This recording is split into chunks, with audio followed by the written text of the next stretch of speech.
Our Senior Counsel for Global Affairs, former Secretary of State Mike Pompeo. Secretary Pompeo, thanks for joining us right after the holiday, and you were on right before the holiday. Let me ask you, because we're shifting topics for people here, because the IAEA has new evidence of Iranian nuclear activity. They've obstructed investigators. You tweeted out on Friday that international inspectors confirmed Iran lied and continues to lie about its nukes. They never fully complied with the Obama nuke deal. Why would Biden let his weak negotiators go to Vienna to cut a deal with the Ayatollah and his butcher, the newly elected president, Raisi? What did the IAEA find, and what does it tell you about the seriousness of these Iranian talks? Because they're ongoing right now. Jordan, what the inspectors found, a fellow named Grossi, who runs the IAEA, was a continuation of what we already knew, but probably worse in some ways. We've known for a long time that when John Kerry signed the nuke deal, the JCPOA, that the Iranians had lied about the history of their weapons program, their nuclear program. Now, that was a given. It was a wink and a nod from the Kerry administration. What had happened under our watch is that we put enough pressure on the Iranians that we forced them to begin to comply with what the IAEA needed to do. As they could see the new administration coming in, now they've essentially blocked the inspectors. What Grossi reported was that they've now found fissile material, nuclear isotopes, in places that could not be consistent with what the previous deal they signed with. And I do not understand how you can send your negotiating team into Vienna to negotiate a deal with the same people who lied to you about their nuclear program before. What will that piece of paper actually be worth, Jordan? I would argue not very much. I want to follow that up, because the thing I don't understand here is that we all know that, the Biden administration wants to be back in this deal with Iran, but they said they want verifiable facts. They want to make sure there's compliance. We know there's not compliance. There's never been compliance. I made this statement before that when the United States pulled out, the Europeans were still in, but the Iranians never complied with this. So is this a deal to just get a deal? Is that what the administration's looking for here? And what does that do to the region? Israel's already very concerned. Yeah, I think you've got it right. I think they want in so desperately that in spite of their statements that said we're going to get a longer, stronger deal, we're going to get a shorter, weaker deal, one that begins to expire literally within a handful of months. It's inexplainable to me. They didn't comply with the full requirements the first time the Kerry team signed up. The same guys, right?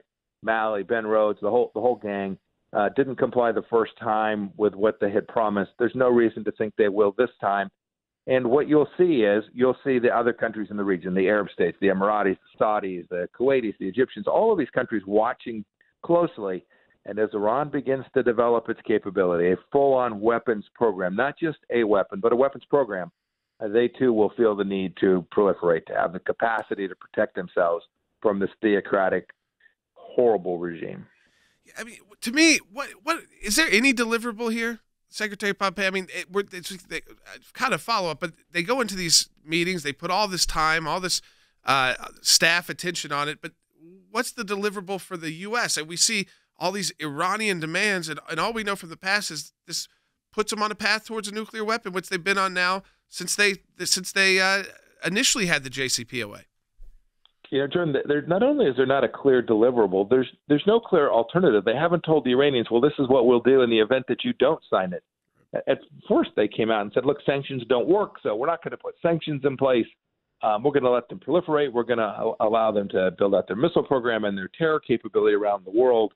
And then they said, well, if this doesn't work, we might put some sanctions in place. If you're the Iranians, you know that the sanctions are already essentially gone. They're not being enforced. The Chinese are already purchasing Iranian crude oil. By the way, ironically, the same crude oil that President Biden is asking them to release from their strategic petroleum reserve to save American gas prices, right? Iranian oil to China now being released into the market to help America. This is no one could make this stuff up. I don't know what their ultimate goal is. I think they just want to get a deal to preserve the legacy of President Obama's second term and the previous deal, to say Trump bad, Obama good, we got a deal, and any problems that happen will happen after President Biden is gone in a year and a half or two. You've got a new piece. Go ahead, Dad. Which raises this point. So I'm just going to read the quote here. So Israeli Prime Minister Bennett has urged the world not to, quote, give in to Iran's nuclear blackmail. That's exactly the words that he's using. That message would have carried weight under your administration.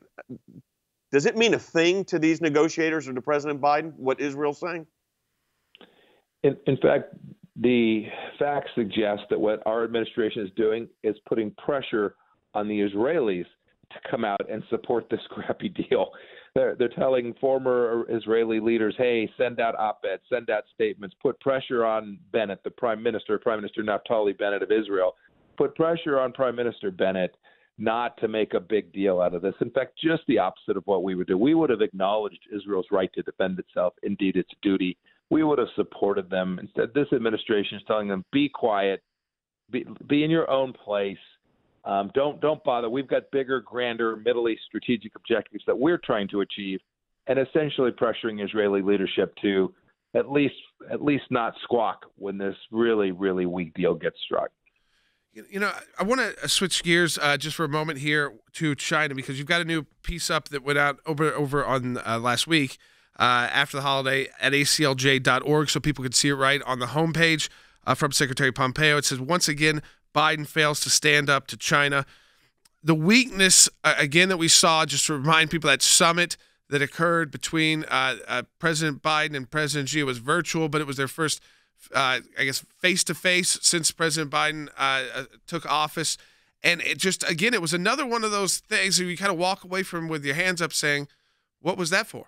Jordan, they didn't articulate what they wanted to accomplish other than to say, we want to talk for the sake of talking. There were no objectives that I could discern or that they disclosed in their statements following the summit either.